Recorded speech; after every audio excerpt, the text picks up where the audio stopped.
Tento rok bol pre samosprávu náročný, ale napriek ťažkostiam sa podarilo dosiahnuť niekoľko kľúčových zlepšení, ktoré prispeli k rozvoju mesta a zlepšeniu kvality života jeho občanov. V minulom roku bola neistota obzvlášť veľká, mali sme málo záchytných bodov a málo usmernení, podľa ktorých by sme mohli plánovať, takže to bola ďalšia ťažkosť, ktorú sme museli prekonať. Napriek tomu môžem s potešením konštatovať, že sme dosiahli zlepšenie v hodnote takmer 4 miliónov eur. Tuto musíme rozdeliť na dve veci. Jednou je chod úradu, prevádzkové náklady. Tu sme mali najťažšiu úlohu, pokiaľ ide o služby. Tu môžeme myslieť na všetko. Výtelky, kosenie trávy a mnoho ďalších vecí. Tu máme čoraz napätejší rozpočet a musíme ho naplňať tak, aby sme zvládli očakávania obyvateľov. Na druhej strane zlepšenia. To je samostatný balík peňazí. Poprvé, pretože sa nám podarilo získať veľa externých finančných prostriedkov z verejných súťaží, mohli sme pokračovať v rozvoji v objeme približne 4 milióny eur. Jednou z priorít mesta bola úspora energie. Na tento účel sa uskutočnilo viacero zlepšení vrátane modernizácie pouličného osvetlenia a modernizácie vykurovacích systémov. Tá bola v roku 2024 realizovaná v 3 materských školách. Pokračovala renovácia vzdelávacích inštitúcií. V podstate sa začal najväčší projekt renovácie škôl v histórii Komárna. Začala sa rekonštrukcia školy na Pohraničnej ulici v hodnote 2,8 milióna eur. Dokončená by mala byť v roku 2025. Rekonštrukcia v takomto rozsahu sa ešte nikdy neuskutočnila. Je pre nás dôležité, aby sme naše školy renovovali priebežne. Vidíme, že demografické údaje žiaľ ukazujú, že detí je čoraz menej. Napriek tomu by sme to chceli urobiť a povzbudiť rodiny v Komárne, že je dobre byť dieťaťom v Komárne a že deti v Komárne môžu dostať základy, ktorým umožnia čo najlepšie obstať v živote. Preto je dôležité pokračovať v rekonštrukcii škôl. V roku 2025 chceme pokračovať ďalšou školou. Pokračovalo sa aj zakrývaní, uzatváraní a obnove stoisk pre kontajnery na odpad. V Komárne sa nachádza 179 komunálnych stoisk, ktorých 86 bolo v posledných rokoch obnovených alebo rozšírených. Pokračovali klasické uznáme projekty v oblasti odpadového hospodárstva, napríklad v Lani kompostáreň uzavrela kompletne celý rok. Je veľmi dobre využívaná a pracujeme na plnú kapacitu.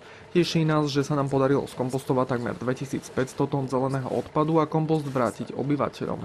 Teraz sme však začali vyrábať aj mulč, alebo napríklad koncom roka sme úspešne uspeli vo výberovom konaní, čo nám umožní zakúpiť nové stroje na odvoz odpadu a kontajnery. Vzhľadom na nárast počtu vozidiel pokračovala výstavba parkovacích miest aj v roku 2024. Okrem toho mesto vynaložilo 23 000 eur na rozšírenie kamerového systému s cieľom zvýšiť bezpečnosť verejnosti. Veríme v nezávislé a silné mesto. Ešte pred niekoľkými rokmi bolo mesto v podstate úplne bezmocné, pokiaľ ide o komunálne služby a odpadové hospodárstvo. Teraz môžeme budovať mestskú spoločnosť KN Smart, rozširovať ju.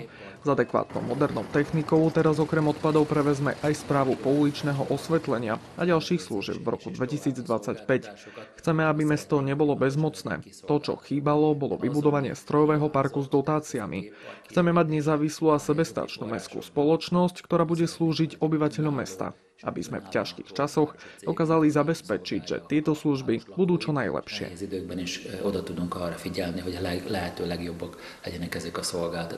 Vybudovali sa aj cyklistické chodníky a v roku 2025 budú pokračovať práce na uliciach Petőfiho a Záhranícka a na časti nábrežia Váhu. Prioritou v programe rozvoja bude aj kultúrny život nášho mesta. V mestskom kultúrnom stredisku Bény Egrešiho bola nainštalovaná klimatizácia. Okrem toho pokračovali práce na pevnosti.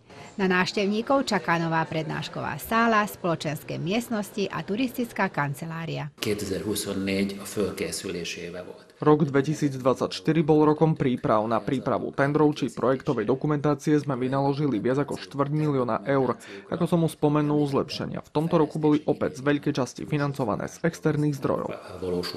V roku 2025 sa očakávajú ďalšie zlepšenia. Különösen fontosnak tartjuk 25-ben is hogy a külső forrásokat behozzuk. V roku 2025 je obzvlášť dôležité pokračovať v získavaní externých zdrojov.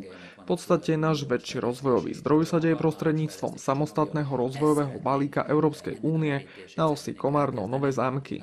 Z neho by sme chceli začať čerpať. Ide o veľmi mnohostrannú investíciu. V podstate by do Komárna mal prísť balík vo výške 14 až 15 miliónov eur, ktorý by bol určený na rekonštrukciu škôl, rekonštrukciu termálneho kúpaliska, obnovu verejných priestranstiev, verejných plôch a revitalizáciu parkov, výstavbu cyklotrás a odpadové hospodárstvo.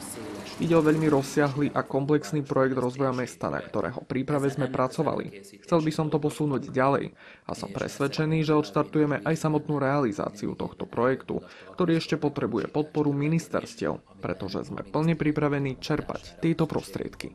Som presvedčený, že napriek ťažkostiam môžu obyvateľia Komárna na vlastné oči vidieť neustály rozvoj, že programy pokračujú, že v meste sa žije a že môžeme pokračovať v rozširovaní a skrašľovaní Komárna. Programok folyamatosan zajlanak, a városban zajlik az élet, és tovább tudjuk bővíteni, szépíteni Komáromot.